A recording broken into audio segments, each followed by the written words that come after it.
The World Health Organization is warning tonight that the coronavirus is accelerating. More than a fifth of the global population has now been ordered or urged to stay home, including in a growing number of U.S. states. Overall, the U.S. has 35,000 cases with more than 400 deaths. And military field hospitals are heading to New York and Seattle. Amna Nawaz begins our coverage.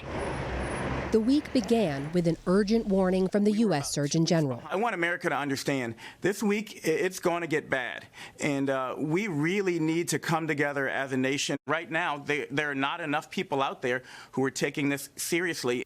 The true scope of infection remains unknown and is expected to grow as testing expands.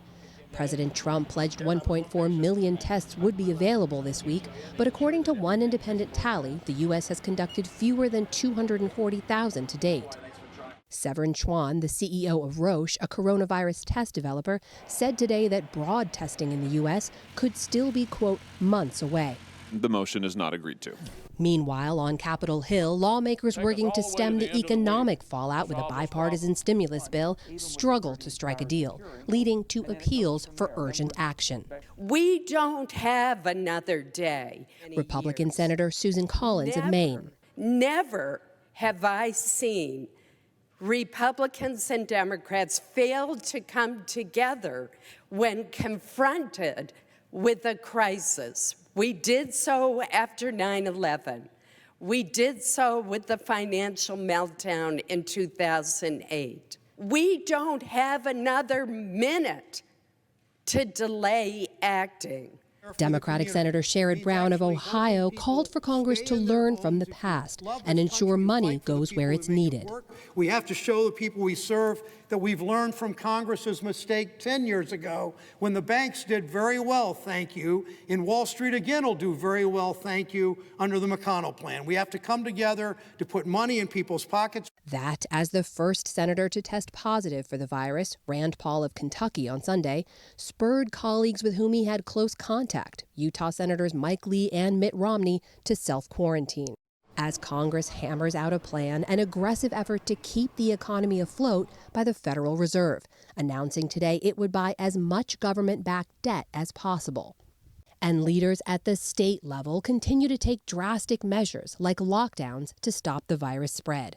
The latest, Maryland, Massachusetts, Michigan, Indiana, and Wisconsin. A new, even more aggressive step in the United Kingdom, where Prime Minister Boris Johnson issued a nationwide order banning all gatherings of more than 2 people. This evening, I must give the British people a very simple instruction. You must stay at home. Those restrictions mirror measures taken by Germany, where today public health officials said they appear to be working. We are seeing signs that the exponential growth curve is flattening off slightly. I am optimistic that the measures are already having an effect, which is very early because they only have been in place for a week. Worldwide, though, another sobering milestone as the total number of cases exceeds 350,000. And with the virus continuing to spread to more vulnerable populations, the UN Secretary General called for a global ceasefire. The fury of the virus illustrates the folly of war.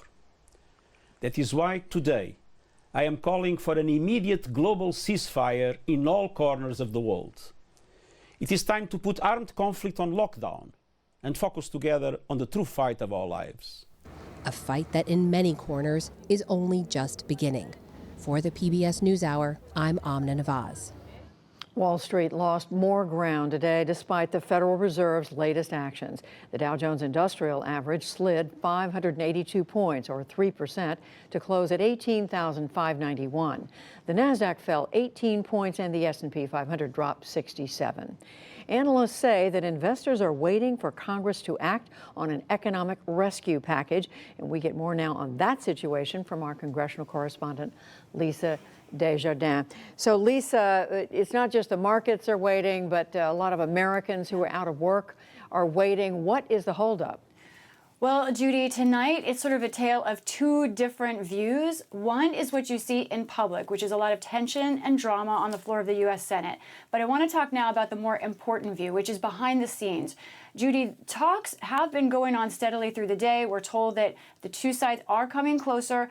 Just now, Republican leaders left leadership meetings saying they don't think they will get a deal tonight, but hope remains that there could have one tomorrow. What is the holdup? The big question. Primarily, it is around a stabilization fund for larger companies. We're talking about $500 billion that Republicans proposed. You may see this in a graphic. And Democrats are concerned that it needs more protections for workers, that those loans need to have guarantees for the number of workers that those companies will keep on payroll. Democrats are also concerned about provisions that Republicans have proposed that they think give Secretary of the Treasury, Steve Mnuchin, too much leeway to give out cash to these corporations. So, Judy, this is the sticking point tonight. How do they come up with a deal that does protect workers in these large businesses, but which Republicans don't think is too onerous on those businesses? Would love to know what's going on inside those negotiations. But meantime, Lisa, Speaker Nancy Pelosi has come up with her own proposal for all this. What do we know about that? Is she going her own way or what?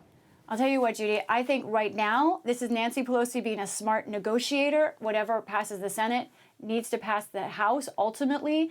And she was so unhappy with the Senate bill that she said, I'm going to put out my own bill. She has that in reserve if she wants to vote on it. But right now, I think this is mostly a tool of negotiation for her. But let me show you what she's proposing. This is a $2.5 trillion deal. She would like to increase the amount of money for hospitals and for the medical care around the country. Also, she would raise those direct payment checks to Americans to $1,500 per person. The Republican proposal is $1,200. And then also she would increase the amount of money directly helping states as well as for unemployment and money to help the elections in November. As I say, though, this is Pelosi. It's a large bill, 1,400 pages, but it remains to be seen if they will actually vote on this or if this is something she's using to pressure the Senate to come more in her direction. So, Lisa, as those talks in the Senate go on, you've reported today about how on the floor of the Senate, tensions just spilled right out into the open. Right. This is what we've seen on the Senate floor, and this was over two votes called cloture. That's essentially trying to start debate on this bill, even though there is no firm bill yet in the Senate. Democrats blocked that, and some Republicans felt that that was completely irresponsible.